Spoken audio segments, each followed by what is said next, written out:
निबंध ने मतलब अच्छी तरह से बंधा हुआ, जो हम शब्दों को अच्छी तरह से बांधकर अपने व्यू को लिखते हैं, उसे हम निबंध कहते हैं। निबंध लिखते समय हमें कई बातों का ध्यान में रखना चाहिए, जैसे कि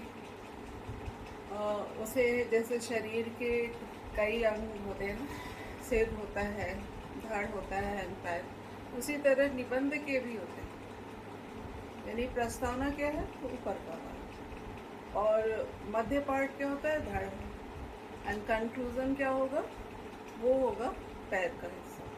तो ये सब जैसे अहम भूमिका होती है सिर की, तो इसी तरह से जब हम निबंध लिखेंगे तो प्रस्तावना की भी अहम भूमिका रहेगी, और प्रस्तावना में उन हर चीज़ को हमें प्रस्तुत करना है जो कि हम पूरे निबंध में कहना चाह रहे हैं, शुरू से लेकर अंत तक पूरी जानकारी देना है। और साथ ही हमें यह भी ध्यान में रखना है कि जब हम प्रस्तावना लिखें तो उससे आप पूरे निबंध में क्या लिखना चाह रहे हो वो सब क्लियर हो जाए। ठीक उसी प्रकार जैसे कि घर का ड्राइंग रूम होता है, ड्राइंग रूम से ही अंदाज़ा लगाया जाता है कि घर के बाकी हिस्से कैसे रखे गए होंगे। तो यही है, प्रस्तावना भी घर का ड्राइंग रूम है, खूबसूरत से सजाकर सुंदर प्रेजेंटेशन, लैंग्वेज और एग्जाम्पल्स, ये सब कुछ आप ध्यान में रखोगे, तब जाकर प्रस्तावना ये निबंध की रचना और ये फर्स्ट पार्ट जो होता है प्रस्तावना, उसको लिखना चाहिए। प्रस्तावना जितना स्ट्रॉन्ग होगा उतना ही अच्छा होगा, उतना ही इम्प्रेशन पड़ेगा। इसके साथ साथ प्रेजेंटेशन की भी आपको थोड़ा सा ध्यान देना चाहिए। आप जो है लैंग्वेज पे भी ध्यान दो, एग्जाम्पल्स पे भी ध्यान दो।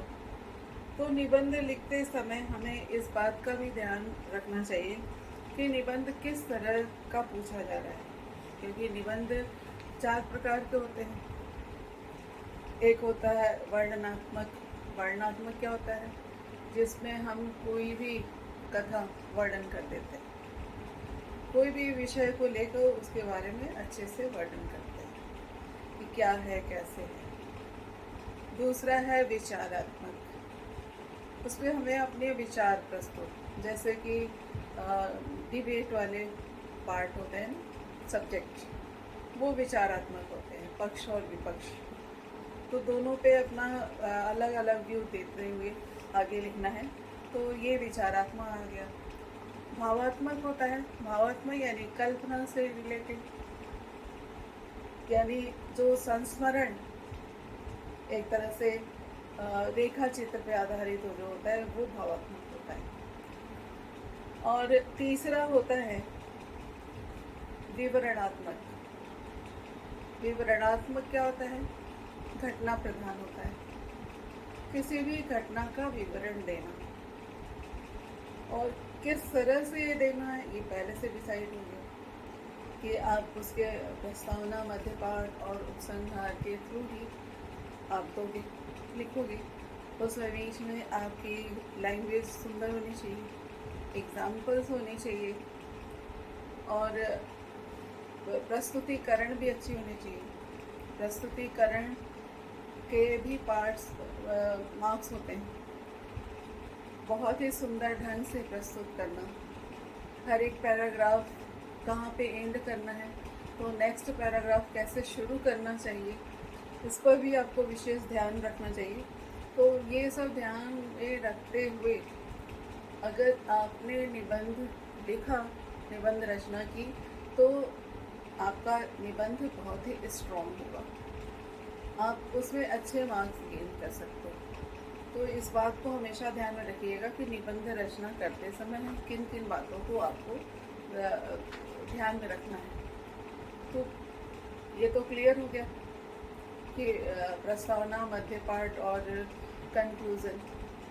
प्रस्तावना में भी क्लियर हो गया क्या करना है, कि प्रस्तावना में वो चीज़ दिखाना है जो आप क्या करना चाहते हो, मुख्य रूप से जो विषय है वो किस तरह का है, उसके थ्रू क्या होना है, किस किस तरह से वो उसको किया जाएगा, ये सारी बातें। मध्य पार्ट जो होता है निबंध का, उसमें आप क्या करोगे कि उसमें लाभ हानि, उससे जो जो ये सब एग्जाम्पल्स वगैरह भी होता है, जो भी आप अफेक्टेड होते हो उस चीज़ को, उस विषय से संबंधित, तो मध्य पार्ट में सारी चीज़ें दे दोगे। पॉइंट वाइज लिखेंगे तो चैलेंज बुक, और नहीं लिखे तो भी आपका जो पैराग्राफ चेंज होता है उसका मतलब है आपने उस पैराग्राफ में कुछ विशेष चीज़ रखा है, विशेष वस्तु की या घटना का वर्णन किया है, तो वो आपका दिखता है। ये आप जब निबंध लिखो तो ध्यान में रखो कि आपने निबंध लिख दिया, सिर्फ इतने से भी मतलब नहीं रखना चाहिए, बल्कि उस निबंध को लिखने के बाद प्रभाव क्या पड़ा, उससे आपको क्या लाभ हुआ, ये सारी बातें ध्यान में रख के लिखना है। अब आता है कंक्लूज़न। कंक्लूज़न भी स्ट्रॉन्ग होना चाहिए। कंक्लूज़न आपका नॉट मोर देन 5 लाइन। कोशिश करिए 5 लाइन में कंप्लीट करो। जो क्वेश्चन पूछा जाता है उसको आपको लिख कर करना। कंक्लूजन निष्कर्ष का मतलब ये है कि आपने अपनी जो है विचार पॉजिटिव वे में रखी, जो भी विषय दिया गया है उसके बारे में आपने समर्थन दिया, और उसका बैकड्रॉप क्या है उसके लिए भी आपने बताया, और जो उससे फ़ायदा है उस चीज़ को बताया और उस पर अमल करने के लिए बताया। यही होता है उपसंहार। तो उपसंहार के लिए भी मार्क्स जो होते हैं काफ़ी कुछ डिपेंड करते हैं। तो आप निबंध लिखते समय प्रस्तावना पर विशेष महत्व दीजिएगा। प्रस्तावना स्ट्रॉन्ग हो, कोई एक एग्जाम्पल आप दे दो, और बहुत ही सुंदर लैंग्वेज हो, शैली अच्छी हो। और उसके बाद आता है मध्य पाठ। ये प्रस्तावना आपका 15 लाइन या 16 लाइन का ही लिखना चाहिए। इससे ज़्यादा से ज़्यादा जाए तो 19 से ज़्यादा मत ले जाइए, क्योंकि बाकी सारे मध्य पार्ट में आपको देना है। मध्य पार्ट आपका 1.5-2 पेज हो जाए, नो प्रॉब्लम, लेकिन प्रस्तावना आपका हाफ से ज़्यादा पेज का होना चाहिए, और कंक्लूज़न आपका 5 to 6 लाइन।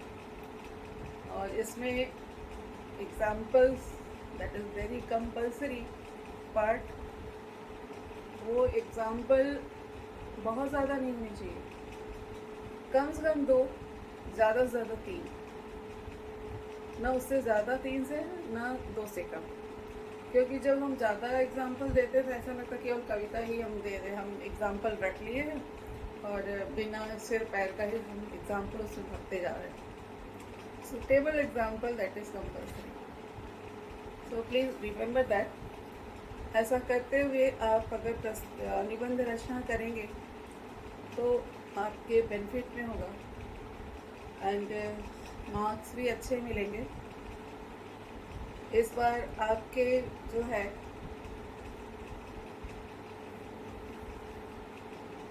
कुछ पैटर्न चेंज हुए हैं। पैटर्न चेंज क्या, पैटर्न वही है, सिर्फ मार्क्स का अंतर है।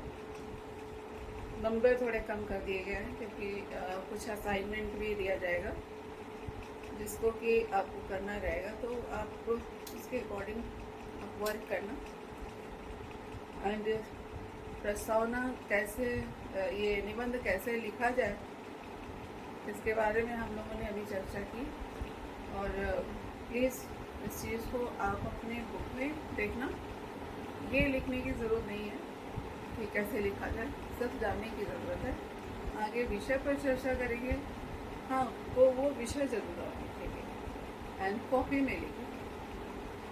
कॉपी आप बनाइएगा एक निबंध ग्रामर पार्ट के लिए अलग, और